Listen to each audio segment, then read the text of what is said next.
슬픔만 골라 훔치는 도둑. 깊은 산새가 병풍처럼 마을을 감싸 안고 맑은 시냇물이 앞마당을 적시며 흐르는 조용한 마을이 하나 있었습니다.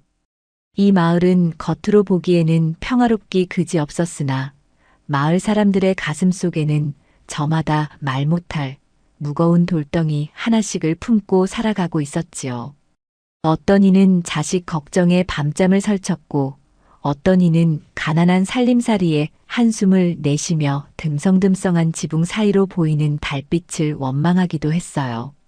사람들의 어깨는 보이지 않는 슬픔의 무게에 짓눌려 조금씩 굽어 있었고 마을의 공기는 언제나 축축한 눈물 냄새를 머금고 있는 듯 했습니다. 유독 달이 밝게 빛나던 어느 가을밤이었지요. 마을 뒷산 너머에서 정체 모를 그림자 하나가 살랑거리는 바람을 타고 마을 어귀로 내려오고 있었습니다. 그 그림자의 주인은 검은 도포를 걸치고 머리에는 큼지막한 삿갓을 눌러쓴 사내였어요. 사내의 발걸음은 구름 위를 걷는 듯 가벼웠고 발밑에 마른 잎사귀조차 바스락거리는 소리를 내지 않았습니다. 사내의 등에는 커다란 삼배 보따리가 하나 매여 있었는데 이상하게도 그 보따리는 텅 비어 있는 것처럼 가벼워 보였지요. 사내는 마을에서 가장 가난한 초가집 앞에 멈춰 섰습니다. 그곳은 홀어머니를 모시고 사는 어린 분이의 집이었어요. 분이는 낮에는 남의 집이를 거들고 밤에는 등잔불 밑에서 바느질을 하며 병든 어머니의 약값을 대느라 꽃 같은 얼굴이 반쪽이 되어 있었지요. 사내는 소리 없이 담을 넘어 분이의 방 창가로 다가갔습니다. 방 안에서는 분이의 깊은 한숨소리가 문틈을 타고 흘러나오고 있었습니다. 내일은 또 어머니 약값을 어디서 구해야 할꼬. 내 몸이 고된 것은 참을 수 있으나 약 한 사발 제대로 못 드시는 어머니를 뵙기가 참으로 가슴이 메이는구나. 분이는 눈물을 훔치며 바늘귀를 꿰려 애쓰고 있었어요. 사내는 창호지 문 너머로 손을 살포시 뻗었습니다. 그러자 분이의 눈가에서 떨어지려던 눈물방울이 허공에서 멈추더니 보랏빛 연기가 되어 사내의 손바닥으로 빨려 들어가는 것이 아니겠어요. 분이의 가슴을 짓누르던 무거운 슬픔과 걱정들이 실타래처럼 풀려나와 사내의 보따리 안으로 차곡차곡 담기기 시작했습니다. 신기한 일이었지요. 슬픔이 빠져나갈수록 분이의 얼굴에는 알 수 없는 평온함이 내려앉았습니다. 방금 전까지 가슴을 짓누르던 답답함은 온데간데 없고 마치 봄바람이 가슴속을 훑고 지나간 듯 시원한 기분이 들었지요. 분이는 자기도 모르게 바느질감을 내려놓고 깊은 잠에 빠져들었습니다. 사내는 분이의 방을 나오며 입가에 옅은 미소를 지었어요. 사내의 보따리는 아주 조금 부풀어 올랐지만 무게는 여전히 깃털처럼 가벼웠습니다. 사내는 다음으로 마을 이장이 살고 있는 으리으리한 기와집으로 향했지요.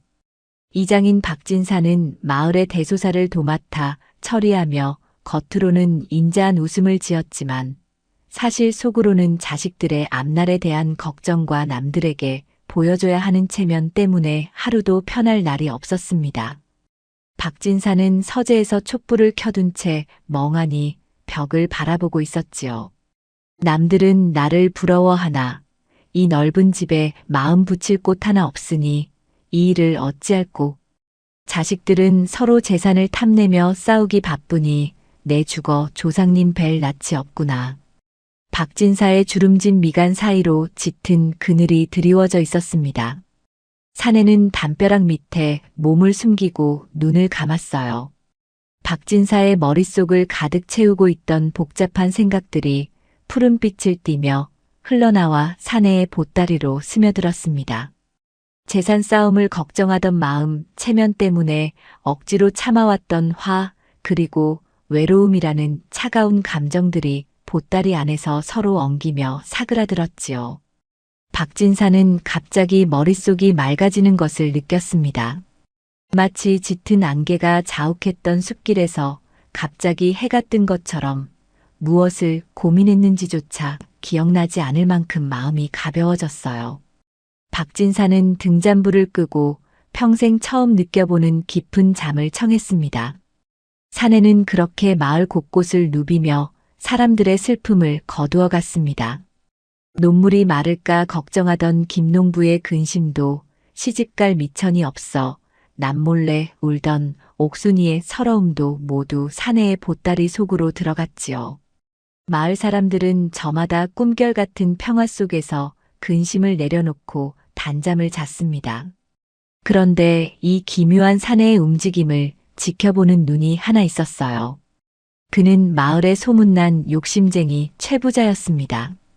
최 부자는 밤마다 곳간을 지키느라 잠을 이루지 못하고 마루에 앉아 있었는데 담을 넘나드는 검은 그림자를 발견한 것이었지요.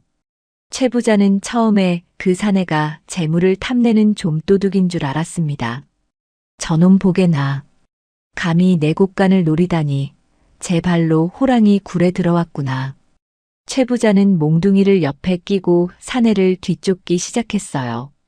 하지만 사내는 최 부자의 집으로 향하지 않고 오히려 마을의 가장 가난하고 보잘것없는 집들만 골라 다니는 것이 아니겠어요. 최 부자는 의아한 생각이 들었습니다. 이상하다. 비단 한 필 없을 가난뱅이 집에서 무엇을 훔치겠다고 저리 부지런히 움직인단 말인가. 혹시 내가 모르는 대단한 보물이라도 숨겨져 있는 것일까? 최 부자의 눈에 탐욕의 빛이 서리기 시작했습니다. 최 부자는 사내의 뒤를 바짝 뒤쫓았습니다. 사내가 분인의 집에서 나올 때 부풀어 오른 보따리를 보았지요. 들어갈 때는 분명 텅 비어 있었는데 나올 때는 무언가 가득 담긴 것처럼 보였거든요. 최 부자는 무릎을 탁 쳤습니다. 그렇지. 저놈은 분명 남의 집 가보나 숨겨둔 황금을 훔치는 도둑이 분명해. 저 보따리 안에 든 것이 황금이 아니라면 저렇게 소중하게 짊어지고 다닐 리가 없지. 최 부자는 사내가 마을 사람들의 슬픔을 훔치고 있다는 사실은 꿈에도 모른 채 보따리 속에 든 보물만 상상하며 침을 삼켰습니다. 사내는 마을 한 바퀴를 거의 다 돌았을 무렵 마을 어귀에 있는 낡은 정자에 앉아 잠시 숨을 돌렸습니다. 사내의 보따리는 이제 터질 듯이 빵빵하게 부풀어 올라 있었지요. 마을 사람들의 그 수많은 슬픔과 걱정들이 그 안에 가득 담겨 있었으니까요. 최 부자는 정자 뒤편 나무 뒤에 숨어서 사내의 동태를 살폈습니다. 사내는 보따리를 옆에 내려놓고 밤하늘의 달을 올려다보았어요. 최 부자의 심장은 보물에 대한 기대감으로 쿵쾅거렸습니다. 지금이다. 저 도둑놈이 방심한 틈에 보따리를 낚아채야겠어. 저 정도 크기라면 내 평생 먹고 살고도 남을 보물이 들어있겠지. 최 부자는 숨을 죽이고 살금살금 사내에게 다가갔습니다. 사내는 마치 아무것도 모르는 듯 달구경에 여념이 없었지요. 최 부자는 잽싸게 튀어나가 정자 위에 놓인 보따리를 낚아챘습니다. 그러고는 뒤도 돌아보지 않고 숲을 향해 전력 질주를 했어요. 사내는 도망가는 최 부자의 뒷모습을 보며 나직하게 중얼거렸습니다. 욕심이 화를 부르는 법인데 남의 짐을 그리 가져가서 어찌 감당하려고 하시는가. 사내의 목소리는 바람에 실려 허공으로 흩어졌습니다. 최 부자는 숨이 턱 끝까지 차오를 때까지 달렸고 마침내 아무도 없는 숲 깊은 곳에 도착해서야 걸음을 멈추었습니다. 최 부자는 손을 떨며 보따리의 매듭을 풀기 시작했지요. 자, 이제 이 안의 보물들이 내 것이 되는구나. 금은 보화일까? 아니면 값비싼 산삼일까? 최 부자의 눈에 기대감이 가득 찼습니다. 단단히 묶인 매듭을 풀자 보따리 안에서 은은한 빛이 새어나오는 듯 했어요. 최 부자는 눈을 질끈 감았다가 번쩍 떴습니다. 그런데 보따리 속에서 튀어나온 것은 번쩍이는 황금이 아니었습니다. 그것은 정체 모를 검은 연기였지요. 보따리 입구가 열리자마자 억눌려 있던 연기들이 한꺼번에 쏟아져 나오며 최 부자의 몸을 감싸기 시작했습니다. 최 부자는 당황하여 손을 휘저었습니다. 이게 뭐야? 연기뿐이잖아. 황금은 어디 가고 이런 퀴퀴한 연기만 가득하단 말이냐. 최 부자는 보따리를 바닥에 내동댕이 쳤습니다. 하지만 이미 늦은 일이었어요. 보따리에서 빠져나온 보랏빛 연기들은 최 부자의 코와 입으로 사정없이 스며들기 시작했지요. 그 연기들은 바로 사내가 밤새도록 마을 사람들에게서 거두어들인 슬픔과 걱정의 결정체였습니다. 연기가 몸 안으로 들어오자마자 최 부자의 가슴 속에는 말로 표현할 수 없는 감정들이 휘몰아쳤습니다. 갑자기 눈물이 왈칵 쏟아졌어요. 아이고, 우리 어머니 약값은 어찌할꼬. 내 가슴이 무너지는구나. 최 부자는 자신의 입에서 나오는 소리에 깜짝 놀랐습니다. 그것은 분이가 밤마다 했던 걱정이었거든요. 뒤이어 박진사의 외로움이 밀려왔습니다. 이 넓은 집에 나 혼자뿐이니 자식 새끼들 다 키워놔도 소용없구나. 내 인생이 참으로 허무하도다. 최 부자는 땅을 치며 통곡하기 시작했어요. 자기는 한 번도 겪어보지 못한 슬픔들이 파도처럼 밀려와 최 부자의 영혼을 집어삼켰습니다. 최 부자는 바닥에 뒹굴며 소리쳤습니다. 그만해. 제발 그만두란 말이야. 내 마음이 왜 이리 아픈 것이냐. 마을 사람들의 온갖 시름이 최 부자의 머릿속을 헤집고 다녔습니다. 흉작을 걱정하는 농부의 근심, 부모를 잃은 아이의 서러움, 장사가 안 되어 속을 태우던 상인의 답답함까지 모두 최 부자의 것이 되었지요. 최 부자는 감당할 수 없는 슬픔의 무게에 눌려 숨을 쉴 수가 없었습니다. 가슴이 찢어지는 듯한 고통에 몸부림치던 최 부자는 보따리를 다시 묶어보려 했지만 이미 연기는 모두 빠져나가 최 부자의 몸속으로 숨어버린 뒤였어요. 최 부자는 정신없이 마을을 향해 달리기 시작했습니다. 그 사내를 찾아야 했지요. 그 보따리 주인을 찾아 이 지옥 같은 슬픔을 돌려주어야만 했습니다. 한편 정자에 앉아있던 사내는 최 부자가 버리고 간 빈 보따리를 응시하고 있었습니다. 어느새 보따리는 다시 사내의 손에 들려 있었지요. 사내는 천천히 자리에서 일어나 마을을 향해 걸음을 옮겼습니다. 최 부자는 저 멀리서 다가오는 사내의 그림자를 보고 비틀거리며 달려갔어요. 여보시오, 이보시오, 제발 이것 좀 가져가 주시오. 내 가슴이 터져 죽을 것만 같소. 최 부자는 사내의 바짓가랑이를 붙잡고 매달렸습니다. 사내는 무심한 눈빛으로 최 부자를 내려다보았지요. 남의 보따리를 탐내더니 그 속에 든 것이 무엇인지 이제 아시겠습니까? 최 부자는 눈물 콧물이 범벅이 된 채 고개를 끄덕였습니다. 알겠소. 이제 알겠단 말이오. 제발 이 슬픔 좀 가져가 주시오. 내 평생 이렇게 괴로운 적은 없었소. 전 재산을 다 줄 테니 제발 나를 좀 살려주시오. 최 부자는 애원하며 바닥에 머리를 찧었습니다. 사내는 나직하게 한숨을 내쉬었지요. 이것은 재물로 사고 팔 수 있는 것이 아닙니다. 당신이 스스로 가져간 타인의 고통이니 오로지 당신만이 해결할 수 있는 일이지요. 사내의 말에 최 부자는 절망적인 표정을 지었습니다. 그게 무슨 말씀이오? 내가 이 수많은 슬픔을 다 짊어지고 살아야 한단 말이오? 사내는 최 부자를 차갑게 지나쳐 마을 안으로 향했습니다. 최 부자는 허망하게 사내의 뒷모습을 바라보다가 가슴 속에서 다시 치밀어 오르는 타인의 서러움에 못 이겨 다시 울음을 터뜨렸어요. 마을은 이제 조금씩 새벽빛에 젖어들고 있었습니다. 어제까지 어둡고 눅눅했던 마을의 공기가 몰라보게 맑아져 있었지요. 사람들은 하나둘 잠에서 깨어나 기지개를 켰습니다. 분이는 눈을 뜨자마자 창문을 열었어요. 아침 햇살이 방 안가득 들이쳤고 어제까지만 해도 자신을 옥죄던 걱정들이 씻은 듯이 사라진 것에 놀랐습니다. 이상하다. 어머니 약값 걱정에 한숨만 나왔는데 오늘은 왠지 기운이 나고 좋은 일이 생길 것만 같아. 분이뿐만이 아니었지요. 박진사도 개운한 얼굴로 침소에서 일어났습니다. 오랜만에 정말 단잠을 잤구나. 자식들 싸움이야 지들이 알아서 할 일이지. 내가 미리 걱정해서 무엇하겠는가. 박진사는 허허 웃으며 마당으로 나갔습니다. 마을 사람들은 서로 인사를 나누며 평소보다 밝은 미소를 지었지요. 하지만 마을 사람들의 웃음소리가 커질수록 마을 뒤편 숲속에서 들려오는 최 부자의 울음소리는 더욱 구슬퍼졌습니다.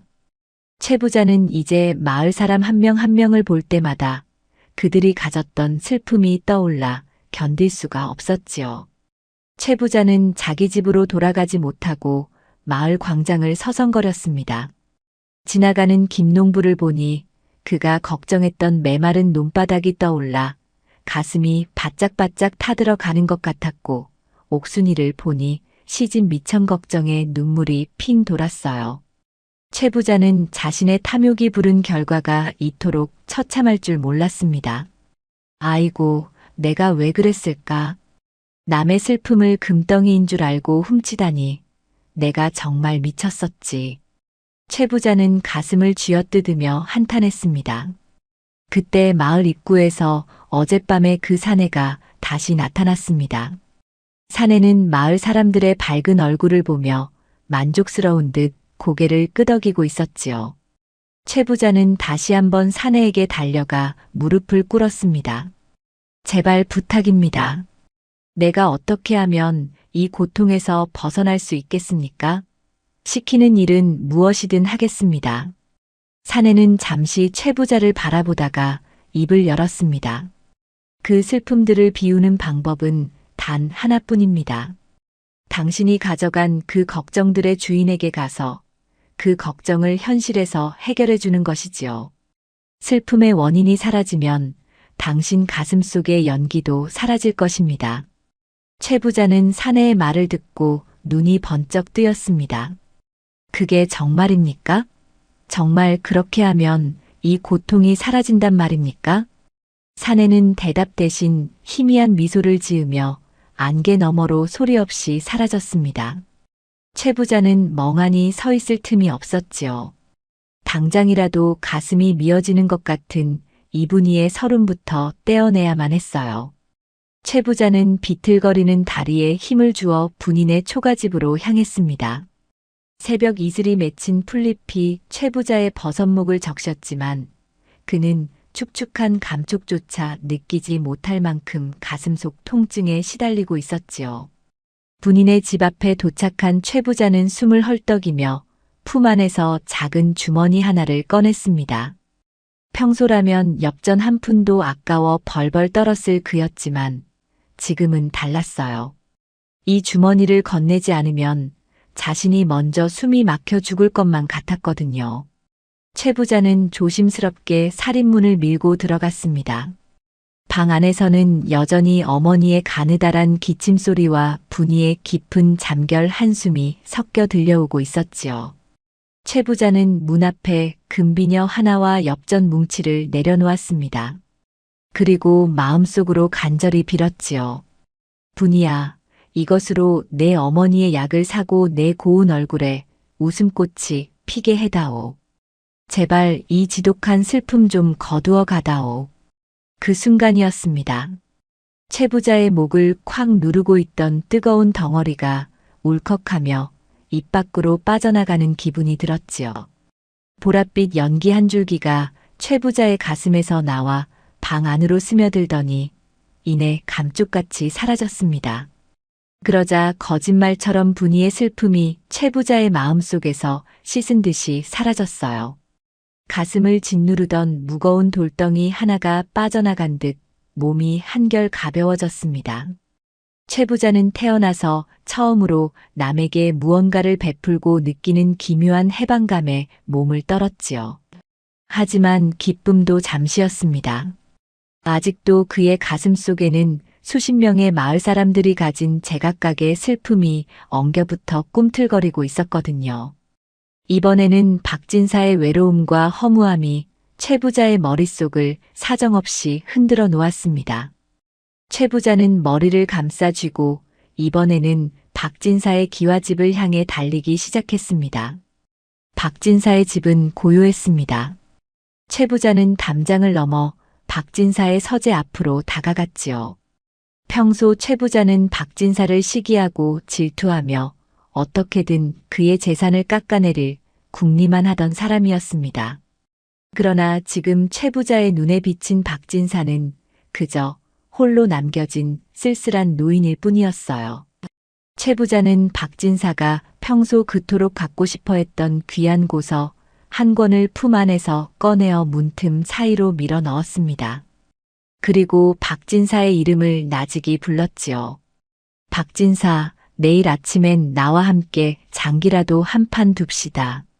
이 넓은 집에서 혼자 마음 앓지 마시고 말이오. 그 말이 떨어지기 무섭게 최 부자의 가슴 속에서 차갑게 얼어붙어 있던 박진사의 외로움이 연기가 되어 흩어졌습니다. 최 부자의 심장 주위를 감싸고 있던 서늘한 기운이 온기로 바뀌며 사라진 것이지요.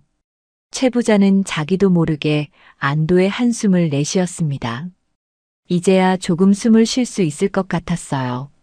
하지만 마을 전체의 슬픔을 짊어진 최 부자에게는 아직 갈 길이 멀었습니다. 다음은 김농부의 차례였지요. 김농부는 가뭄으로 타들어가는 눈을 보며 밤새 가슴을 쳤던 그 절망감이 최 부자의 가슴 속에 고스란히 남아 있었습니다. 최 부자는 자신의 집으로 달려가 머슴들을 깨우기 시작했습니다. 이놈들아, 어서 일어나거라. 지금 당장 곳간의 문을 열고 수레를 준비해라. 갑작스러운 주인의 호령에 잠이 덜 깬 머슴들이 눈을 비비며 나왔지요. 최 부자는 머슴들에게 명하여 김농부의 논으로 물을 끌어올 수 있는 대나무 관을 만들게 하고 자신의 개인 우물을 개방하여 물을 나누어 주기로 했습니다. 평소라면 상상도 할 수 없는 일이었어요.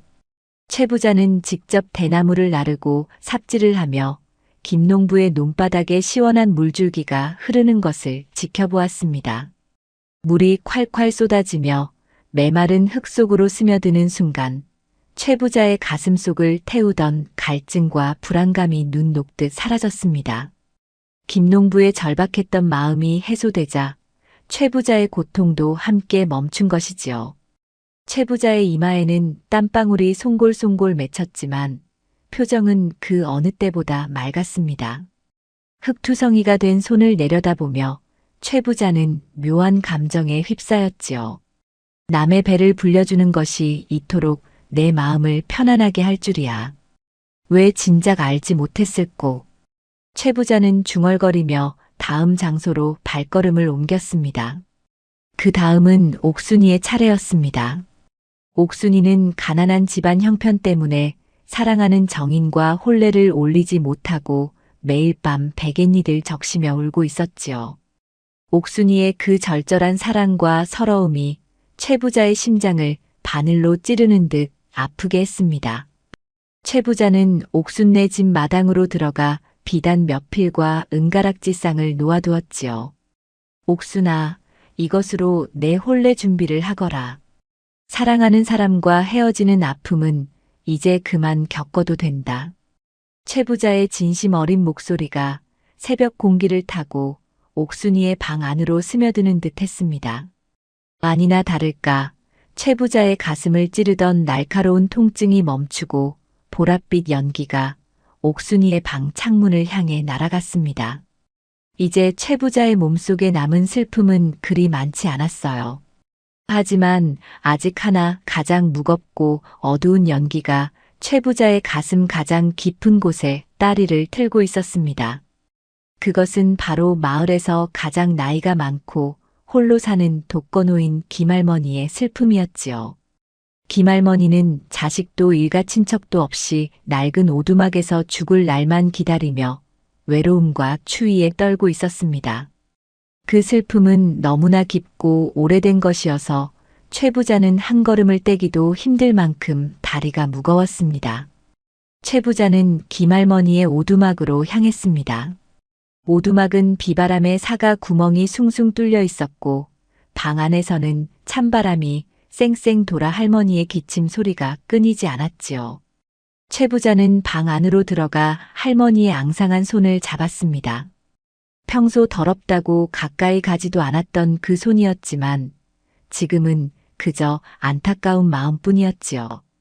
최 부자는 자신의 겉옷을 벗어 할머니에게 덮어드리고 당장 내일부터 자신의 집으로 모셔와 따뜻한 방에서 맛있는 음식을 대접하겠다고 약속했습니다. 할머니, 이제 혼자가 아닙니다. 제가 할머니의 아들이 되어드릴 터이니 걱정 마세요. 그 말이 진심이었던지 최 부자의 가슴 속에 마지막으로 남아있던 검은 연기가 거대한 소용돌이를 치며 빠져나왔습니다. 그 연기는 오두막 천장을 뚫고 하늘 높이 솟구쳐 올라 새벽의 푸른 빛 속으로 흩어졌지요. 최 부자는 그제야 온몸에 힘이 풀려 바닥에 주저앉았습니다. 가슴속은 텅 빈 것처럼 고요했고 더 이상의 통증도 서러움도 불안함도 느껴지지 않았어요. 최 부자는 땀과 눈물로 범벅이 된 얼굴을 닦아내며 거친 숨을 몰아쉬었습니다. 멀리서 새벽닭이 울기 시작했고 동쪽 하늘이 조금씩 붉게 물들어 오고 있었습니다. 마을은 완전히 잠에서 깨어났습니다. 사람들은 저마다 대문을 열고 나와 기적 같은 소식들을 전하기 시작했지요. 분이는 마당에 놓인 금비녀를 보고 기쁨의 눈물을 흘렸고 박진사는 문틈의 고서를 발견하고는 오랜 친구를 만난 듯 기뻐했습니다. 김농부는 가득 찬 논물을 보며 만세를 불렀고 옥순이는 비단을 끌어안고 정인의 이름을 부르며 웃었지요. 마을 사람들은 이 모든 선물이 어디서 왔는지 궁금해했습니다. 그때 누군가 소리쳤습니다. 보시오. 최 부자 어른이 김할머니를 업고 오고 계십니다. 사람들의 시선이 마을 어귀로 향했습니다. 최 부자는 정말로 김할머니를 등에 업고 땀을 뻘뻘 흘리며 마을 광장으로 들어오고 있었습니다. 그의 옷은 흙먼지로 뒤덮여 엉망이었고 신발은 한쪽이 벗겨져 있었지만 얼굴에는 평생 보지 못한 인자한 웃음이 가득했지요. 사람들은 깜짝 놀라 최 부자 주변으로 몰려들었습니다. 최 부자 어른, 이게 도대체 어찌된 일입니까? 어제까지만 해도 집 밖으로 나오지도 않으시던 분이 말입니다. 최 부자는 할머니를 조심스럽게 내려놓으며 사람들을 둘러보았습니다. 그의 눈에는 이제 탐욕 대신 따스한 정이 서려 있었지요. 최 부자는 사람들에게 어젯밤의 일을 이야기하려다가 그만두었습니다. 도둑의 존재나 신비로운 보따리에 대한 이야기 대신 그는 그저 고개를 숙이며 사과를 건넸지요. 여러분, 내가 그동안 너무 욕심만 부리고 살았습니다. 여러분의 마음이 이토록 아픈 줄도 모르고 내 배만 채우려 했으니 내 죄가 큽니다. 이제부터는 내가 가진 것들을 여러분과 나누며 살고 싶습니다. 최 부자의 진심 어린 고백에 마을 사람들은 할 말을 잃고 서로의 얼굴만 바라보았습니다. 평생을 인색하게 굴던 최 부자가 하룻밤 사이에 다른 사람이 되어 나타났으니 믿기지 않는 것도 당연했지요. 그때 마을 사람들의 무리 사이에서 익숙한 검은 그림자가 조용히 빠져나가고 있었습니다. 삿갓을 눌러 쓴 그 사내였지요. 사내는 빈 보따리를 어깨에 둘러매고 마을 어귀의 큰 느티나무 밑에 멈춰 섰습니다. 그리고 최 부자와 마을 사람들이 서로 손을 잡고 기뻐하는 모습을 흐뭇하게 바라보았지요. 사내는 품 안에서 작은 피리 하나를 꺼내어 나직하게 불기 시작했습니다. 피리 소리는 맑고 청아하게 울려 퍼지며 마을 전체를 감싸 안았습니다. 사람들은 그 소리에 홀린 듯 잠시 하던 일을 멈추고 하늘을 올려다보았어요. 피리 소리가 멈추자 사내는 다시 길을 떠날 준비를 했습니다. 그런데 그때 최 부자가 사내를 발견하고는 황급히 달려왔지요. 최 부자는 사내 앞에 깊숙이 머리를 숙였습니다. 덕분에 살았습니다. 남의 슬픔을 짊어지는 것이 이토록 고통스러운 줄 몰랐고 그것을 해결해 주는 것이 이토록 행복한 줄도 몰랐습니다. 사내는 삿간 밑으로 최 부자를 지그시 바라보았습니다. 고통을 아는 자만이 진정한 기쁨을 줄 수 있는 법이지요. 당신의 가슴 속에 이제 슬픔 대신 무엇이 차오르는지 보십시오. 사내의 말에 최 부자는 자신의 가슴에 손을 얹었습니다. 그곳에는 더 이상 보랏빛 연기가 아닌 황금빛 따스한 기운이 소용돌이치고 있었습니다. 그것은 남을 돕고 난 뒤 얻은 보람과 사랑이라는 이름의 빛이었지요. 최 부자는 눈시울이 붉어지며 다시 고개를 들었지만 사내는 이미 바람처럼 사라지고 없었습니다. 마을 사람들은 최 부자의 변화를 기적으로 여기며 그를 따르기 시작했습니다. 최 부자의 집은 이제 마을 사람들의 고민을 들어주는 사랑방이 되었고 그의 곳간은 굶주린 이들을 위한 나눔의 장소가 되었지요. 마을에는 더 이상 눈물 냄새가 나지 않았습니다. 하지만 모든 것이 순탄하기만 한 것은 아니었습니다. 마을의 평화를 시기하는 소문이 이웃 마을까지 퍼져나갔지요. 이웃 마을에 욕심 많은 김 부자는 최 부자가 엄청난 보물을 발견해서 사람들에게 나누어 주는 것이라는 헛소문을 퍼뜨리기 시작했습니다. 최 부자가 그 도둑에게서 신비한 황금 보따리를 받았다는군. 그 보따리만 있으면 평생 돈 걱정 없이 살 수 있다는데 우리도 가만히 있을 수 없지. 김 부자의 눈에는 다시 탐욕의 불꽃이 타오르기 시작했습니다. 그는 부하들을 모아 최 부자의 집에 숨어든 그 보따리를 찾아내라고 명령을 내렸습니다. 최 부자는 이러한 소문을 전혀 모른 채 김할머니의 집을 수리하는데 여념이 없었습니다. 그는 직접 망치를 들고 지붕에 올라가 기와를 얹고 낡은 기둥을 새 것으로 교체하며 땀을 흘렸지요. 마을 사람들도 하나둘 모여 최 부자를 돕기 시작했습니다. 어르신, 저희가 할 테니 내려오십시오. 귀한 몸이 다치기라도 하시면 어쩝니까? 분이의 말에 최 부자는 허허 웃으며 대답했습니다. 내 몸이 고된 만큼 마음이 맑아지니 이보다 더한 보약이 어디 있겠느냐. 어서 힘을 합쳐 할머니가 추운 겨울을 따뜻하게 보내시게 해드리자구나. 마을 사람들의 웃음소리가 공기를 가득 채우던 그 시각, 김 부자의 부하들이 최 부자의 빈집으로 몰래 숨어들었습니다.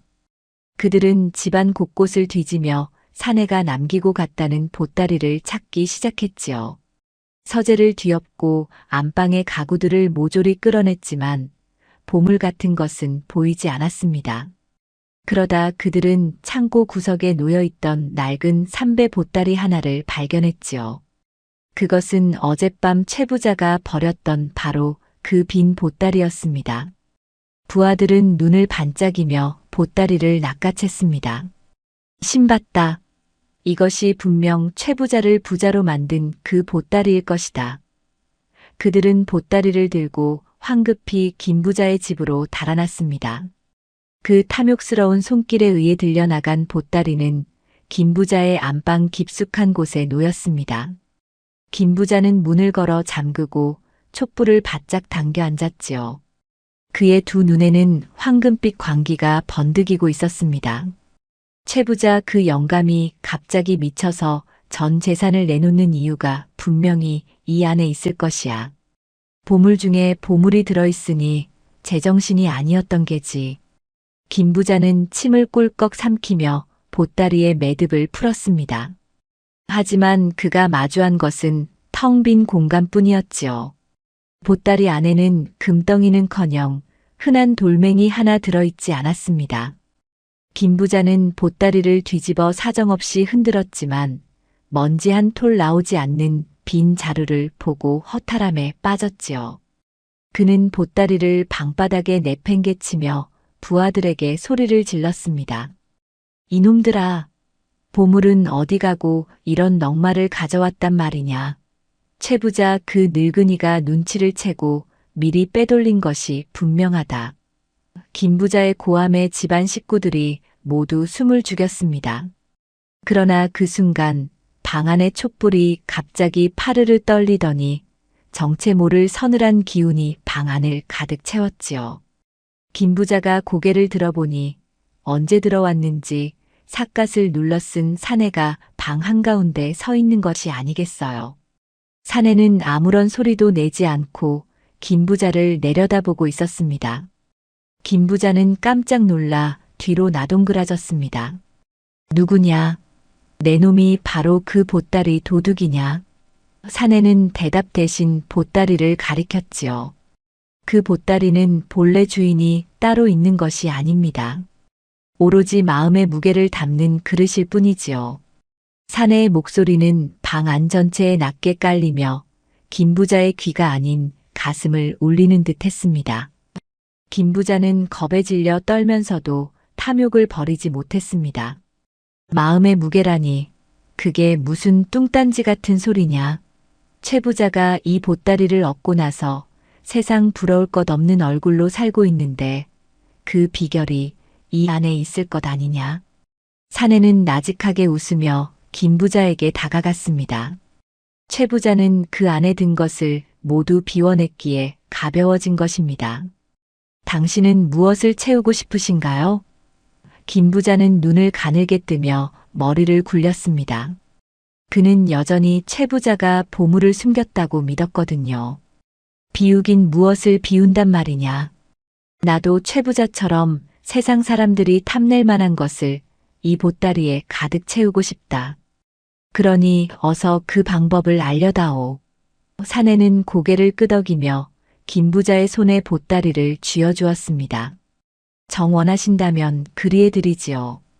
이 보따리는 이제 당신이 가장 소중히 여기는 것을 끌어당기게 될 것입니다. 사내는 그 말을 남기고 연기처럼 사라졌습니다. 김 부자는 멍하니 자신의 손에 들린 보따리를 내려다보았지요. 내가 가장 소중히 여기는 것? 그야 당연히 돈이지. 세상의 모든 재물이 이 안으로 들어온단 말인가. 김 부자는 기쁨에 겨워 춤이라도 출 기세였습니다. 그는 보따리를 가슴에 꼭 껴안고 잠자리에 들었지요. 그런데 다음 날 아침 마을에 기묘한 소문이 돌기 시작했습니다. 마을 사람들의 근심이 사라진 것은 맞지만 이번에는 김 부자의 주변에서 이상한 일들이 일어나기 시작한 것이었지요. 김 부자가 길을 나서면 지나가던 개들도 그를 보고 짖지 않고 구슬프게 울었습니다. 그뿐만이 아니었지요. 김 부자가 만지는 물건마다 왠지 모를 눅눅하고 축축한 기운이 서렸습니다. 김 부자는 그것이 자신이 부자가 되기 위한 과정이라고 생각하며 대수롭지 않게 여겼습니다. 하지만 시간이 흐를수록 김 부자의 몸은 점점 무거워졌지요. 마치 어깨 위에 수만 근의 무게를 짊어진 듯 발걸음 하나 떼기가 힘들었습니다. 보따리는 겉으로 보기에는 여전히 가벼워 보였으나 김 부자가 느끼는 무게는 산더미보다 무거웠습니다. 한편 최 부자는 이제 완전히 다른 사람이 되어 있었습니다. 그는 매일 아침 일찍 일어나 분인의 집 마당을 쓸어주고 병든 어머니를 위해 직접 약초를 캐러 산을 오르기도 했지요. 마을 사람들은 처음에는 최 부자의 변화를 의심했지만 시간이 흐를수록 그의 진심을 믿게 되었습니다. 최 부자 어른, 어제 주신 쌀 덕분에 우리 아이들이 배불리 먹었습니다. 정말 고맙습니다. 마을 사람들의 따뜻한 말 한마디가 들려올 때마다 최 부자의 가슴 속에서는 어제의 그 황금빛 기운이 더욱 환하게 빛났습니다. 최 부자는 이제 재물을 모으는 재미보다 사람들의 웃음을 보는 재미에 푹 빠져 있었지요. 그는 자신의 창고를 아예 개방하여 어려운 이들이 언제든 가져갈 수 있게 했습니다. 신기한 점은 그가 나누어 줄수록 그의 고가는 줄어들지 않고 오히려 기분 좋은 향기로 가득 찼다는 것입니다. 어느 날 최 부자가 길을 가다가 땀을 뻘뻘 흘리며 괴로워하는 김부자를 만났습니다. 김부자는 그 낡은 보따리를 생명줄인 양 부여잡고 길바닥에 주저앉아 있었지요. 최 부자는 안타까운 마음에 다가가 물었습니다. 김부자, 안색이 좋지 않구려. 그 무거운 것을 왜 그리 껴안고 고생을 하시오? 어서 내려놓고 나랑 같이 시원한 물이라도 한 잔 마십시다. 김부자는 숨을 헐떡이며 최 부자를 노려보았습니다. 내려놓다니. 이 안에 세상의 모든 보물이 담길 텐데 내 놈이 탐나서 그러는 것이지. 최 부자 내 놈만 잘 살 것 같으냐. 나도 곧 이 보따리로 천하를 호령할 것이다. 김부자의 목소리는 이미 갈라져 비명처럼 들렸습니다. 최 부자는 고개를 저으며 한숨을 내쉬었습니다. 자신이 겪었던 그 지독한 무게를 김부자도 똑같이 겪고 있다는 것을 알아챘거든요. 하지만 김부자의 욕심은 최 부자가 처음 가졌던 것보다 훨씬 크고 깊었습니다. 최 부자는 김부자의 보따리에서 스멀스멀 피어오르는 검은 연기를 보았습니다. 그것은 마을 사람들의 슬픔이 아니라 김부자 자신의 끝없는 탐욕이 만들어낸 괴물 같은 무게였지요. 김부자, 그 보따리는 채우는 것이 아니라 비우는 것입니다. 내가 겪어봐서 아오. 어서 마음을 비우지 않으면 그 무게에 눌려 죽을지도 모르오. 최 부자의 충고에도 김부자는 보따리를 더욱 세게 움켜쥐었습니다. 그의 눈에는 이미 아무것도 보이지 않는 듯 했지요. 최 부자는 더 이상 그를 설득할 수 없음을 깨닫고 무거운 마음으로 발길을 돌렸습니다. 그날 밤 김부자의 집에서는 끔찍한 비명이 터져 나왔습니다. 김부자가 꿈속에서 수많은 금괴가 자신을 짓누르는 환상에 시달린 것이었지요. 그는 보따리 속에 금이 가득 찼다고 생각했지만 실제로 그 안에서 나온 것은 시커먼 어둠뿐이었습니다. 김부자의 가족들은 혼비백산하여 방 안으로 뛰어들어왔습니다. 김부자는 보따리를 부여잡고 방바닥을 뒹굴며 소리쳤지요. 살려다오. 누가 내 가슴 위에 금덩어리를 좀 치워다오. 숨을 못 쉬겠구나. 하지만 가족들의 눈에는 김부자가 그저 빈 보따리 하나를 껴안고 발버둥 치는 것으로만 보였습니다. 김부자의 욕심이 만들어낸 허상이 그를 스스로 파멸로 이끌고 있었던 것이지요.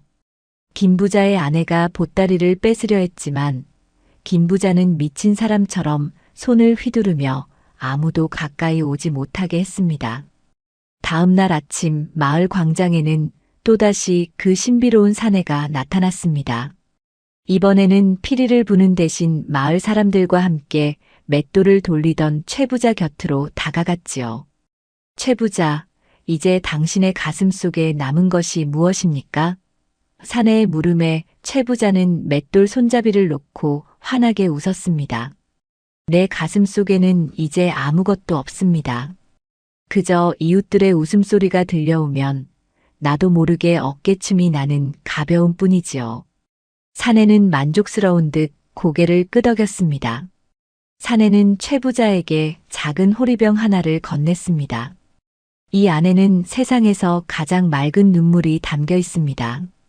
이것을 가지고 김 부자에게 가십시오. 그가 가진 탐욕의 불꽃을 끌 수 있는 것은 오직 진정한 뉘우침의 눈물뿐입니다. 최 부자는 호리병을 소중히 받아들었습니다. 그는 김 부자가 비록 자신을 미워하고 재물을 탐냈지만 같은 마을 사람으로서 그가 무너지는 것을 보고 싶지 않았습니다. 최 부자는 곧장 김 부자의 집으로 향했지요. 김 부자의 집 대문 앞에는 머슴들이 겁에 질려 모여 있었습니다. 어르신, 저희 주인님이 큰일 났습니다. 밤새도록 귀신에 홀린 듯 보따리만 붙잡고 계시는데 도무지 정신을 차리지 못하십니다. 최 부자는 머슴들을 해치고 김 부자의 방으로 들어갔습니다. 방 안은 김 부자가 내뿜는 부정적인 기운으로 가득 차 있었습니다. 김 부자는 이미 초점 없는 눈으로 천장을 바라보며 헛소리를 중얼거리고 있었지요. 금이다. 다 내 것이다. 아무도 못 가져간다. 최 부자는 김 부자의 머리맡에 앉아 사내가 준 호리병을 열었습니다. 그러자 병 안에서 맑고 투명한 이슬 같은 액체가 흘러나와 김 부자의 이마에 떨어졌지요. 그 순간 김 부자의 몸을 감싸고 있던 검은 연기들이 비명을 지르듯 사라지기 시작했습니다. 김 부자의 꽉 다물렸던 입이 열리며 검은 숨을 토해냈습니다. 최 부자는 김 부자의 손을 꼭 잡고 진심으로 말했습니다. 김 부자, 정신 차리시오. 재물은 안개와 같고 명예는 바람과 같은 것이오. 당신을 죽이고 있는 것은 저 보따리가 아니라 당신의 마음속에 든 욕심이란 말이오. 최 부자의 목소리가 김 부자의 깊은 무의식 속으로 전달되었습니다. 김 부자의 감겼던 눈에서 뜨거운 눈물 한 방울이 흘러내렸습니다. 그것은 남을 부러워하고 시기하며 오로지 자기만 알았던 지난 세월에 대한 참회의 눈물이었지요. 김 부자의 눈물이 최 부자가 떨어뜨린 호리병의 액체와 만나자 방 안을 가득 채웠던 무거운 공기가 순식간에 정화되었습니다. 김 부자는 길게 한숨을 내쉬며 서서히 눈을 떴습니다. 최 부자, 당신이었소? 내가 무슨 짓을 한 것입니까? 김 부자는 힘겹게 몸을 일으켜 옆에 놓인 보따리를 보았습니다. 이제 그 보따리는 더 이상 보물 상자로 보이지 않았습니다. 그저 낡고 해진 천덩어리에 불과했지요. 김 부자는 허망한 웃음을 지으며 보따리를 최 부자에게 밀어냈습니다. 내가 이것을 얻으면 천하를 얻을 줄 알았는데 고작 이 빈 껍데기에 내 영혼을 팔았군요. 참으로 부끄럽소. 김 부자의 목소리에는 이제 날 선 욕심 대신 깊은 자괴감과 후회가 묻어 있었습니다. 최 부자는 김 부자의 어깨를 다독이며 말했습니다. 이제라도 깨달았으니 다행이요. 자, 이 보따리는 이제 다시 주인을 찾아가야 할 것 같소. 우리 함께 나가봅시다. 최 부자는 김 부자를 부축하여 밖으로 나왔습니다. 마을 사람들은 김 부자가 최 부자의 손을 잡고 나오는 모습을 보며 수군거렸습니다. 세상에 원수처럼 지내던 두 부자가 저렇게 다정하게 나오다니 해가 서쪽에서 뜨겠군. 사람들의 시선에는 놀라움과 의구심이 섞여 있었지만 최 부자와 김 부자는 아랑곳하지 않고 마을 광장을 향해 걸었습니다. 광장 중앙에는 삿갓을 쓴 사내가 여전히 서 있었습니다. 그는 두 부자가 다가오는 것을 보고 빙긋이 웃었지요. 보따리의 무게를 이제 두 분 모두 알게 되었으니 이것은 더 이상 이곳에 머물 이유가 없겠군요. 사내는 최 부자의 손에 들린 보따리를 건네받았습니다. 사내가 보따리를 공중에 던지자 신기하게도 보따리는 커다란 나비가 되어 하늘로 날아올랐습니다. 마을 사람들은 그 경이로운 광경에 탄성을 자아냈습니다. 나비가 날아간 자리에는 은은한 향기가 내려앉았고 사람들의 마음은 더욱 평온해졌습니다. 사내는 마을 사람들을 향해 마지막 인사를 건넸습니다. 슬픔을 나누면 반이 되고 기쁨을 나누면 배가 된다는 말을 잊지 마십시오. 여러분의 마음이 이 보따리처럼 언제나 비어있으되 향기로 가득하기를 바랍니다. 사내는 그 말을 마치고 노을 지는 산 너머로 사라졌습니다. 김 부자는 사내가 사라진 곳을 한참 동안 바라보다가 자신의 집에 쌓아둔 재물들을 생각했습니다. 그는 이제 그 재물들을 어떻게 써야 할지 분명히 알고 있었지요. 김 부자는 최 부자를 돌아보며 나직하게 말했습니다. 최 부자, 나도 당신처럼 마을을 위해 보탬이 되고 싶소. 우리 마을에 배움이 부족한 아이들을 위해 서당을 지어주는 것이 어떻겠소? 내 땅과 제목을 기꺼이 내놓겠소. 최 부자는 김 부자의 제안에 박수를 치며 기뻐했습니다. 그것 참 좋은 생각이오. 내가 일손을 돕고 마을 사람들의 지혜를 모으겠소. 우리 마을 아이들이 밝게 웃으며 글을 읽는 소리가 벌써 들리는 것 같구려. 두 부자의 진심 어린 약속에 마을 사람들은 환호성을 질렀습니다. 불과 며칠 전까지만 해도 욕심과 시기로 가득했던 마을은 이제 나눔과 협력의 장으로 변모하고 있었습니다. 하지만 서당을 짓기로 한 소식이 전해지자마자 예상치 못한 난관이 찾아왔습니다. 마을의 가장 좋은 터를 차지하고 있던 오래된 고목이 문제였지요. 그 나무는 마을의 수호신처럼 여겨져 아무도 손을 대지 못하고 있었는데 서당을 지으려면 그 나무 주변의 땅을 정리해야만 했습니다. 마을 사람들은 혹여나 부정을 탈까 걱정하며 의견이 갈리기 시작했습니다. 서당도 좋지만 조상 대대로 지켜온 나무를 건드려서야 되겠습니까? 한 노인의 말에 마을 사람들은 다시 근심 어린 표정을 지었습니다. 최 부자와 김 부자는 이 문제를 어떻게 해결해야 할지 고민에 빠졌습니다. 서당을 짓는 일은 단순히 건물을 올리는 것 이상의 의미를 지니고 있었습니다. 그것은 마을의 새로운 화합을 상징하는 첫걸음이었기에 누구 하나 소외되거나 상처받는 일이 없어야 했지요. 최 부자는 밤늦게까지 고목 아래 앉아 생각에 잠겼습니다. 달빛은 고목의 울퉁불퉁한 줄기를 비추고 있었고 나뭇잎 사이로 부는 바람 소리는 마치 나무가 무언가 말을 건네는 듯 했습니다. 최 부자는 나무에게 정중히 절을 올리며 마음속으로 물었습니다. 나무님, 우리 마을 아이들을 위해 이곳을 열어주시겠습니까? 당신의 그늘 아래서 아이들이 꿈을 키울 수 있게 허락해 주십시오.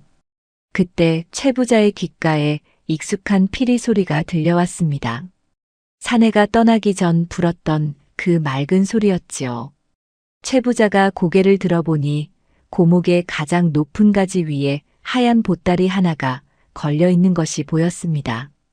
그것은 아까 나비가 되어 날아갔던 그 보따리였지요.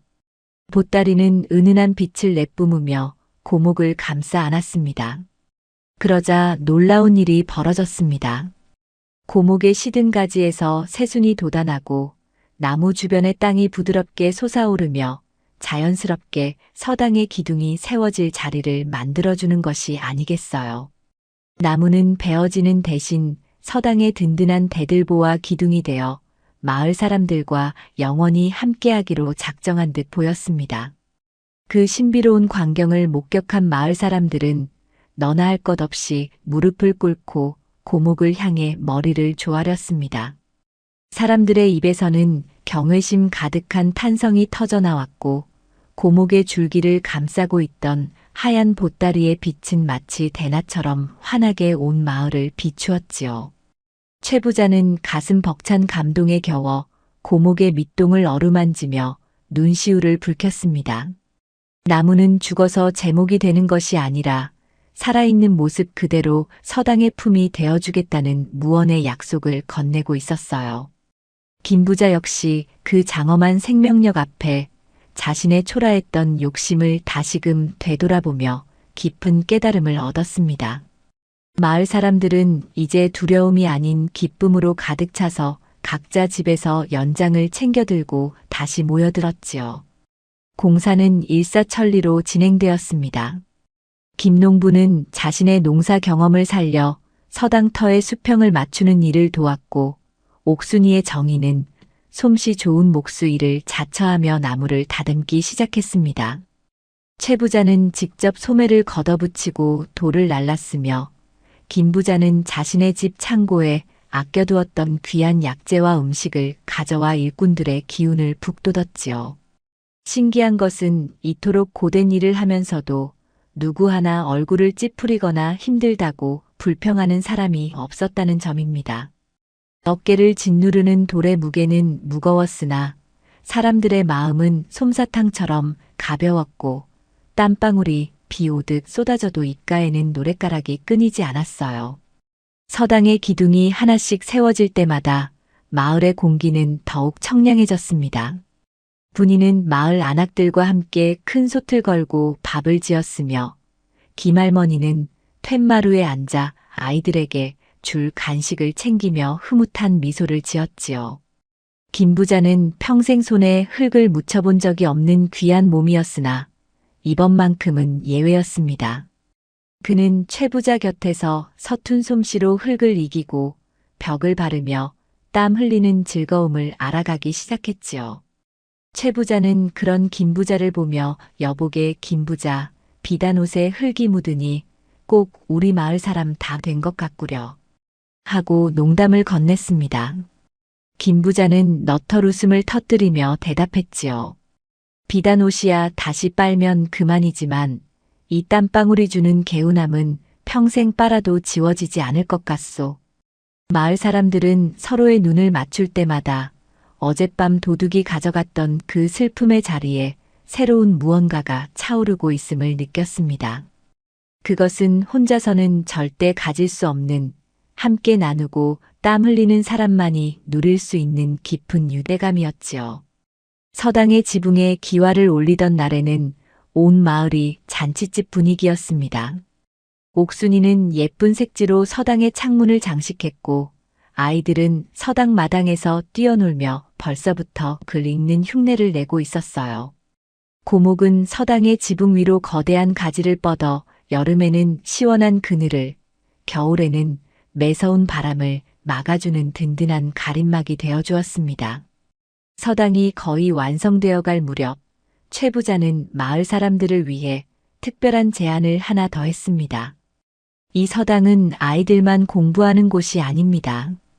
우리 마을 사람들 누구나 모여 고민을 나누고 서로의 기쁜 일을 축하하는 정방으로도 사용합시다. 그 제안에 박진사가 가장 먼저 손을 들며 찬성했지요. 박진사는 자신이 소장하고 있던 수많은 책을 서당으로 옮겨와 마을 사람들이 언제든 지혜를 빌릴 수 있도록 했습니다. 마을 사람들은 이제 문제가 생기면 혼자 끙끙 앓으며 슬퍼하는 대신 서당에 모여 머리를 맞대고 해결책을 찾기 시작했습니다. 신기하게도 슬픔은 나누면 정말로 작아졌고 걱정은 함께 고민하면 금방 사라졌어요. 공사가 마무리되던 날 밤 마을 사람들은 서당 마당에 모여 커다란 모닥불을 피웠습니다.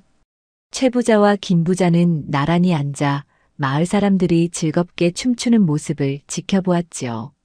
김 부자는 가슴에 손을 얹고 나직하게 중얼거렸습니다. 최 부자, 어젯밤 내가 겪었던 그 지옥 같은 무게가 지금은 온데간데 없소. 대신 가슴이 이렇게 뜨겁고 벅찬데 이것도 그 보따리 사내가 준 선물일까요? 최 부자는 밤하늘의 달을 바라보며 고개를 끄덕였습니다. 그럴지도 모르지요. 하지만 이 선물은 사내가 준 것이 아니라 당신이 스스로의 마음을 열어 받아들인 것이라 생각하오. 모닥불이 타닥타닥 소리를 내며 타오를 때 어디선가 다시 그 맑은 피리 소리가 들려왔습니다. 사람들은 모두 숨을 죽이고 소리의 근원을 찾았지요. 피리 소리는 서당의 대들보가 된 고목의 가지 끝에서 들려오는 듯 했습니다. 사람들은 사내가 다시 돌아왔음을 직감했습니다. 하지만 사내의 모습은 보이지 않았고 오직 아름다운 피리 선율만이 마을 전체를 포근하게 감싸 안았지요. 그 소리는 마치 고생한 마을 사람들을 다독여주는 어머니의 자장가처럼 따뜻했습니다.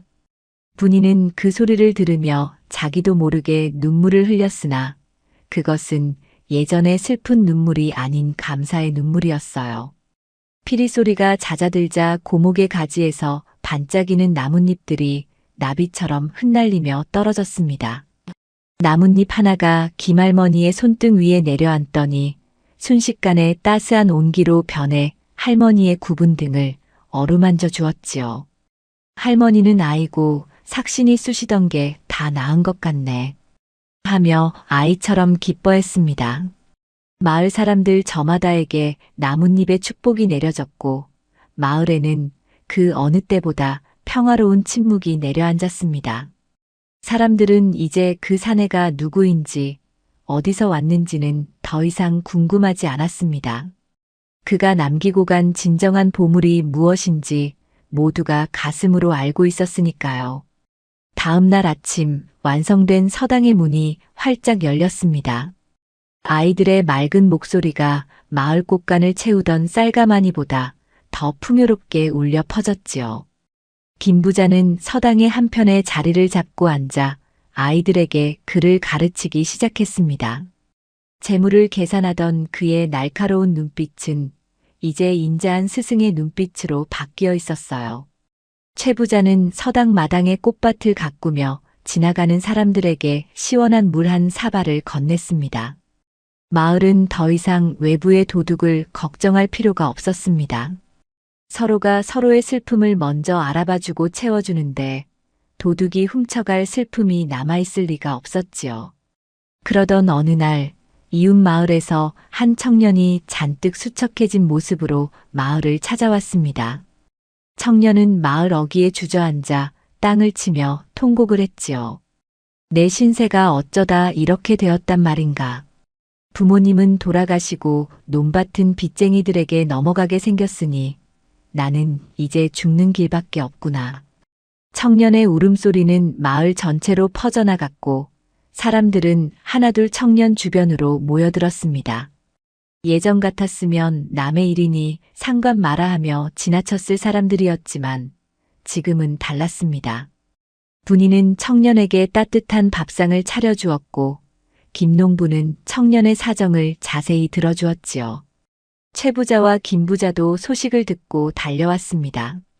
청년의 이야기를 다 들은 김 부자는 자신의 주머니에서 조용히 엽전을 꺼냈습니다. 이복의 청년, 자네가 진심으로 다시 일어설 마음이 있다면 내가 자네의 빚을 갚아주겠네. 대신 우리 마을 서당에서 아이들을 가르치며 자네의 지혜를 나누어 주지 않겠나? 청년은 김 부자의 제안에 믿을 수 없다는 듯 눈을 크게 떴습니다. 어찌 저 같은 사람에게 이런 은혜를 베푸십니까? 저는 드릴 것이 아무것도 없습니다. 최 부자가 곁에서 청년의 손을 꼭 잡으며 말했습니다.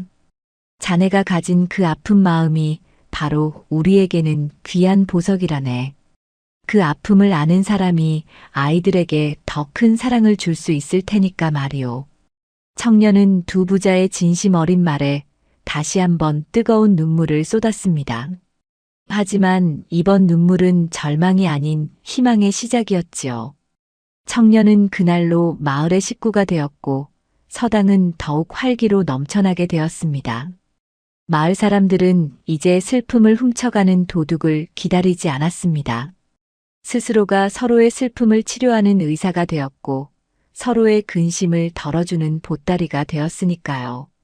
마을의 평화는 소문을 타고 멀리 퍼져나갔고 괴상한 도둑의 이야기는 이제 전설처럼 사람들 입에 오르내리게 되었습니다. 어느덧 서당 뒤편의 고목에는 다시 가을이 찾아와 붉고 노란 단풍이 화려하게 물들었습니다. 최 부자는 낙엽을 쓸며 문득 작년 이맘때를 떠올렸습니다. 보따리를 메고 나타났던 그 신비로운 사내가 지금은 어디서 누구의 슬픔을 거두고 있을지 궁금해졌지요. 최 부자는 고개를 들어 맑은 가을 하늘을 보며 혼잣말을 했습니다. 고맙소, 도둑님. 당신이 훔쳐간 것은 우리의 슬픔이 아니라 우리의 다쳤던 마음이었구려.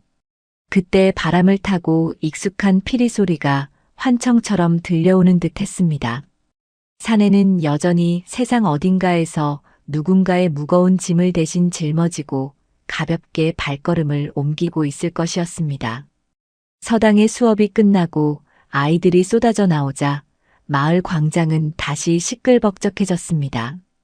김할머니는 아이들의 손을 잡고 집으로 향했고 김농부와 옥순이네 식구들은 함께 저녁 식사를 준비하며 웃음꽃을 피웠지요. 최 부자와 김 부자는 서당 마루에 걸터앉아 노을이 지는 마을 풍경을 바라보았습니다. 평생을 재물만 쫓으며 불안하게 살았던 두 노인은 이제야 비로소 진정한 부자가 무엇인지 깨달은 표정이었어요.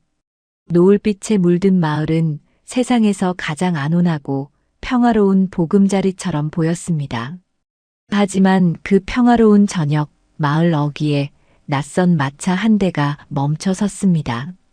화려하게 장식된 마차에서는 관복을 입은 사내들이 내렸고 그들은 최 부자의 이름을 부르며 마을 안으로 들어왔습니다.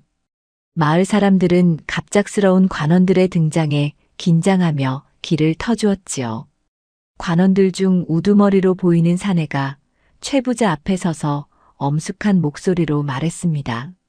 최 부자라는 이가 이곳에 살고 있느냐? 한양에서 온 어사께서 너를 찾으신다. 최 부자는 영문을 몰라 당황하며 김 부자를 쳐다보았고 마을 사람들 사이에는 순식간에 불안한 기운이 감돌기 시작했습니다. 관원들은 최 부자를 서당 마당으로 데려갔고 곧이어 마차에서 한 사내가 내렸습니다. 그런데 그 사내의 얼굴을 본 최 부자와 김 부자는 입을 다물지 못했습니다.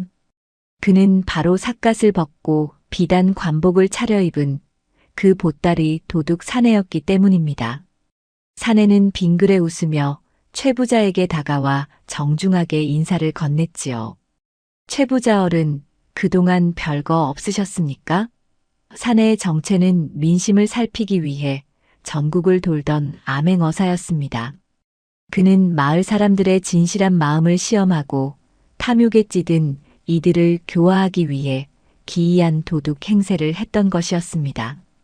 어사는 마을 사람들을 둘러보며 우렁찬 목소리로 선포했습니다.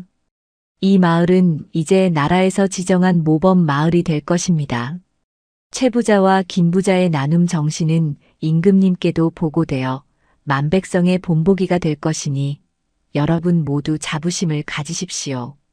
사람들은 그제야 안도의 한숨을 내쉬며 만세를 불렀습니다. 어사는 최 부자에게 다가가 작은 주머니 하나를 다시 건넸습니다. 이것은 진짜 선물입니다. 마을의 아이들을 위해 요긴하게 쓰십시오.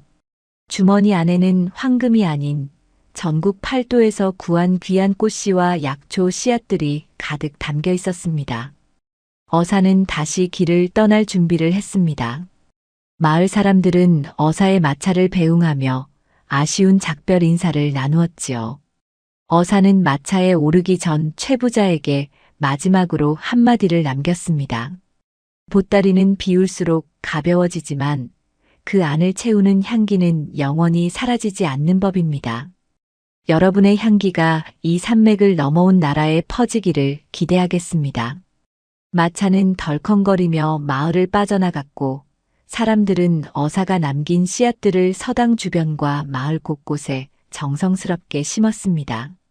봄이 되면 이 마을은 그 어떤 꽃밭보다 아름다운 향기로 가득 차게 될 것이 분명했습니다. 시간이 흘러 마을에는 정말로 꽃향기가 진동하기 시작했습니다. 어사가 준 씨앗들은 하나도 빠짐없이 싹을 틔웠고 서당 주변은 철마다 다른 색의 꽃들로 장관을 이루었지요. 마을 사람들은 이제 꽃을 가꾸며 서로의 마음도 함께 가꾸어 갔습니다. 김 부자는 이제 서당의 훈장님으로 완전히 자리를 잡았고 최 부자는 마을의 든든한 어른으로서 모든 대소사를 지혜롭게 중재했습니다. 그러던 어느 날 서당 마루에 모여 앉은 마을 사람들은 고목의 가지 사이에서 반짝이는 무언가를 발견했습니다. 그것은 어사가 두고 간 것인지 아니면 나무가 스스로 만들어낸 것인지 알 수 없는 작은 보랏빛 나비 한 마리였습니다. 나비는 아이들의 머리 위를 살랑거리며 날아다니다가 마을 광장의 큰 종 위에 자리를 잡고 앉았습니다. 그 순간 종소리가 치지도 않았는데 은은하게 울려 퍼지기 시작했습니다. 그 소리는 마을 사람들의 가슴을 울리며 깊은 여운을 남겼지요. 사람들은 하던 일을 멈추고 종소리에 귀를 기울였습니다. 그것은 이제 이 마을에 슬픔이 들어올 틈이 없다는 승전보와도 같았고 서로 사랑하며 살아가라는 하늘의 축복과도 같았습니다. 최 부자는 김 부자의 손을 맞잡으며 조용히 미소 지었습니다.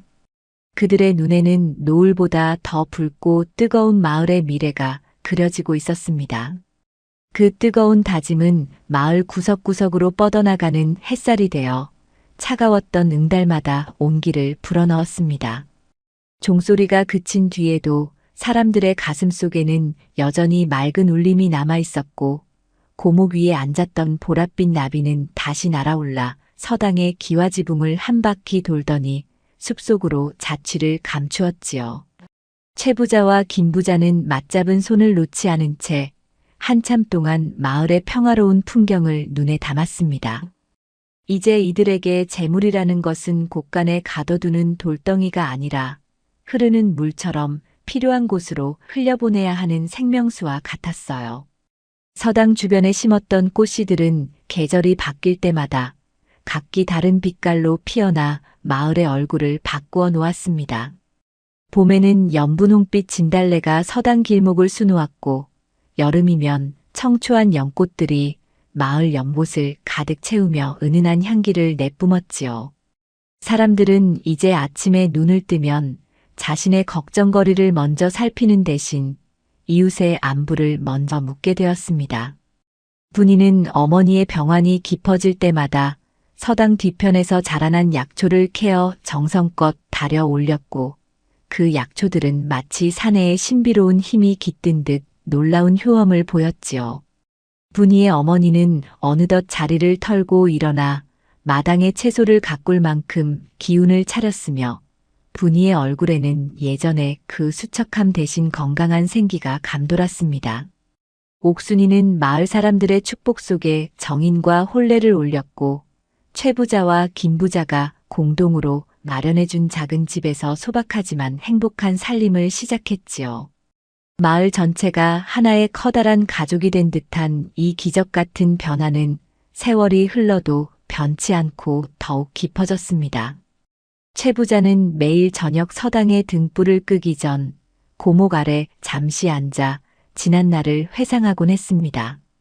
자신이 그토록 집착했던 황금 보따리가 실은 얼마나 무거운 족쇄였는지, 그리고 그것을 비워낸 지금의 마음이 얼마나 깃털처럼 가벼운지를 생각하면 절로 입가에 미소가 번졌지요.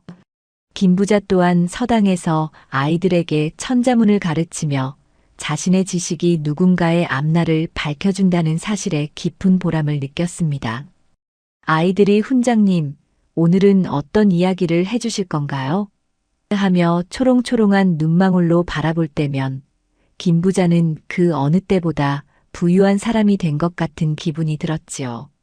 그는 더 이상 재산을 계산하느라 밤잠을 설칠 필요가 없었고 오히려 아이들의 웃음소리를 자장가 삼아 평온한 단잠에 들곤 했습니다.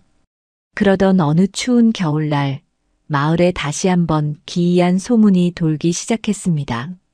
마을 어귀에 커다란 보따리를 맨 행색이 초라한 노인이 나타났는데 그 노인이 가는 곳마다 얼어붙었던 땅이 녹고 눈 속에 묻혔던 새순이 돋아난다는 것이었지요. 마을 사람들은 혹시 그때 그 도둑 사내가 돌아온 것은 아닐까 하는 기대감에 마을 어귀로 마중을 나갔습니다. 하지만 그곳에 서 있는 이는 예전에 그 늠름한 사내가 아니라 정말로 지치고 힘들어 보이는 평범한 노인이었지요. 노인의 보따리는 무언가 가득 담긴 듯 무거워 보였고 노인은 연신 가쁜 숨을 몰아쉬며 길가에 주저앉아 있었습니다. 최 부자가 먼저 다가가 노인의 어깨를 감싸 안았습니다. 어르신, 어디서 오시는 길입니까? 보따리가 꽤나 무거워 보이는데 제가 좀 들어드리지요. 노인은 최 부자를 보며 힘없이 웃었습니다. 이 보따리는 다른 사람이 대신 들어줄 수 있는 것이 아니오. 이것은 내가 평생 모아온 나의 고집과 한이 가득 담긴 짐이라오. 노인의 말에 최 부자는 예전 자신의 모습이 떠올라 가슴 한구석이 아릿해졌습니다. 최 부자는 노인을 부축하여 자신의 집으로 데려갔고 따뜻한 방과 정갈한 음식을 대접했지요. 김 부자 역시 소식을 듣고 달려와 자신의 귀한 털옷을 노인에게 덮어주었습니다. 노인은 마을 사람들의 따뜻한 정성에 눈물을 흘리며 자신의 이야기를 털어놓았습니다. 그는 이웃 마을에서 평생 남을 등치고 재물을 모았던 사람이었는데 나이가 들자 자식들은 재산을 두고 싸우다 떠나갔고 주변에는 아무도 남지 않았다는 것이었지요. 노인은 죽기 전 자신의 잘못을 뉘우치고 싶어 정처 없이 길을 떠났고 이 마을에 대한 소문을 듣고 찾아왔노라고 말했습니다. 최 부자는 노인의 손을 잡으며 조용히 말했습니다. 어르신, 그 보따리를 비우는 법은 그리 어렵지 않습니다. 이곳에서 우리와 함께 지내며 그 무거운 마음을 하나씩 나누어 보시지요. 그날부터 노인은 마을의 새로운 식구가 되었습니다. 그는 자신이 가진 재물을 마을의 가난한 아이들을 위한 장학금으로 내놓았고 남은 여생을 서당의 마당을 쓸고 꽃을 가꾸는 일에 바쳤지요. 신기하게도 노인이 마음을 비울수록 그 무거웠던 보따리는 점점 작아졌고 마침내 노인의 등에서 완전히 사라지게 되었습니다. 사람들은 이것이 이 마을이 가진 신비로운 힘이라 믿었지만 실은 서로의 아픔을 외면하지 않는 진심이 만들어낸 기적이었지요. 마을에는 이제 그 어떤 도둑도 나타나지 않았습니다. 훔쳐갈 슬픔이 생기기도 전에 이웃들이 먼저 그 슬픔을 나누어 가졌기 때문입니다. 서당 뒤편의 고목은 해가 갈수록 더욱 울창해져 마을의 상징이 되었습니다. 사람들은 기쁜 일이 생기면 고목 아래 모여 잔치를 열었고 슬픈 일이 생기면 고목을 껴안고 마음을 달랬지요. 나무는 그 모든 사연을 묵묵히 들어주며 더욱 단단한 뿌리를 내렸습니다. 분이는 어느덧 장성하여 마을의 살림꾼이 되었고 옥순이는 예쁜 아이들을 낳아 서당으로 보내기 시작했지요. 세대에서 세대로 이어지는 이 따뜻한 온기는 마을을 감싸는 보이지 않는 보호막과 같았습니다. 외부에서 어떤 시련이 닥쳐와도 마을 사람들은 흔들리지 않았고 오히려 위기가 올수록 서로를 더욱 단단히 붙잡았습니다. 한 번은 큰 홍수가 나서 마을 하천이 넘칠 뻔한 적이 있었습니다. 하지만 마을 사람들은 누구의 눈이 먼저랄 것도 없이 서로의 제방을 쌓아주었고 김 부자는 자신의 집 대들보를 뜯어서라도 마을 다리를 지키겠다고 나섰지요. 최 부자 또한 자신의 곳간에 든 비상식량을 모두 풀어 수해를 입은 이웃들을 보살폈습니다. 홍수가 지나간 뒤 마을은 큰 피해 없이 평소의 모습을 되찾았고 관청에서는 이 마을의 단합력에 감탄하며 큰 상을 내렸지요. 하지만 사람들에게 가장 큰 상은 피해를 입지 않은 재산이 아니라 서로가 서로를 얼마나 소중히 여기는지 다시 한번 확인한 그 마음이었습니다. 최 부자는 이제 머리에 하얀 눈이 내려앉은 노인이 되었습니다. 그는 자신의 마지막이 가까워졌음을 느끼고 마을 사람들을 서당 마당으로 불러 모았지요. 최 부자의 곁에는 평생의 도반이 된 김 부자가 나란히 앉아 있었습니다. 최 부자는 인자한 목소리로 사람들에게 말했습니다. 여러분, 내 평생 가장 잘한 일은 그날 밤 도둑의 보따리를 훔쳤던 일입니다. 그 보따리 덕분에 나는 사람의 향기가 무엇인지 알게 되었고 나눔이 주는 진정한 평화를 맛보았습니다. 내가 죽거든 내 무덤가에 슬픔 대신 여러분의 웃음꽃 한 송이만 놓아주십시오. 사람들은 최 부자의 말에 숙연해지며 눈시울을 붉혔습니다. 김 부자 역시 최 부자의 손을 꼭 잡으며 고개를 끄덕였지요. 자네 덕분에 나도 사람 노릇하며 살았네.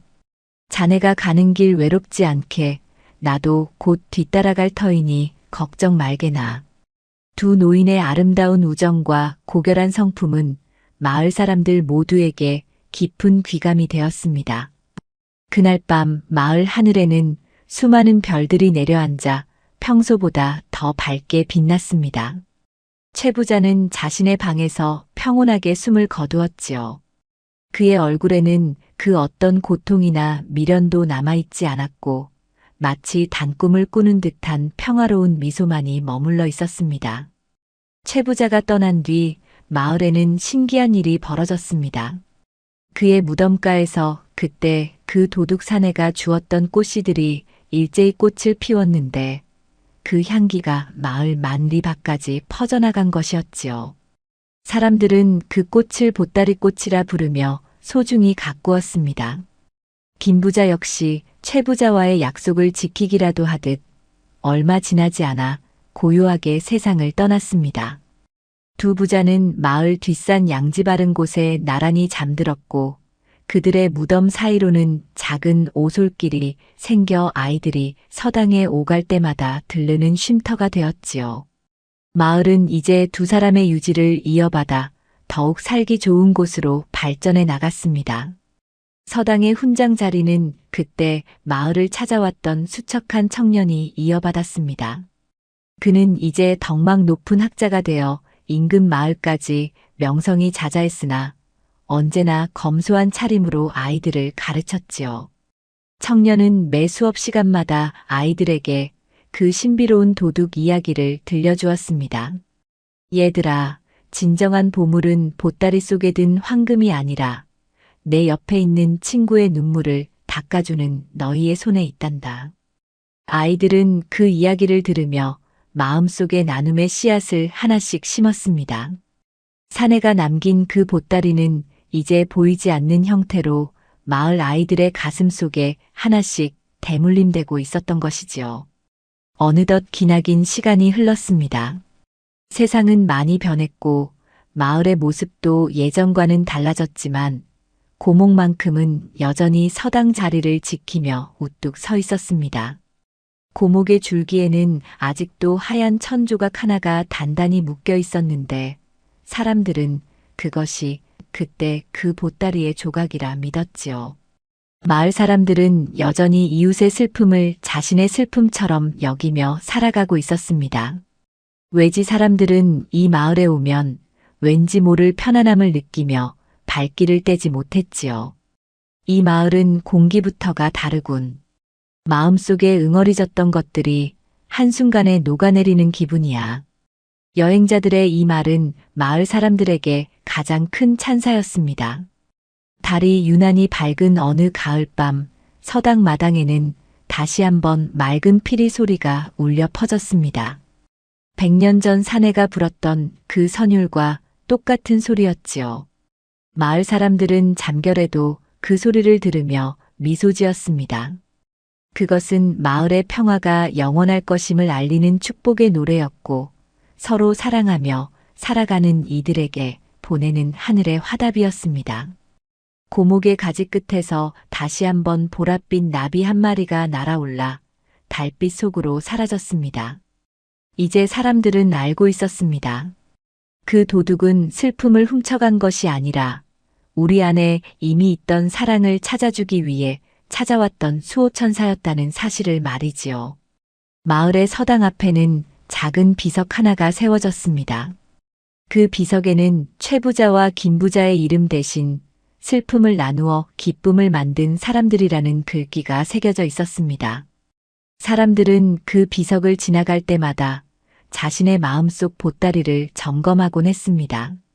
나는 오늘 누군가의 슬픔을 덜어주었는가, 혹은 누군가에게 나의 무게를 나누어 주었는가 하고 말이지요.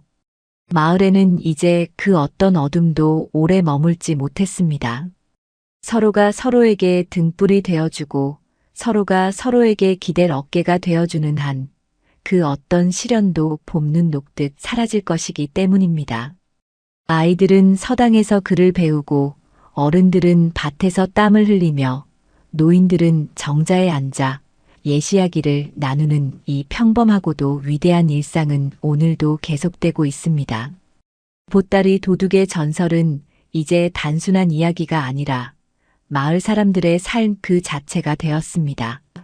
걱정은 바람에 날려보내고 슬픔은 흐르는 시냇물에 씻어내며 사람들은 오늘도 단잠에 빠져듭니다. 내일 아침이면 또다시 누군가의 집 앞에 이름 모를 꽃 한 송이나 쌀 한 바구니가 놓여 있겠지요. 그것이 이 마을이 살아가는 법이자 보따리 도둑이 우리에게 남겨준 가장 큰 유산입니다.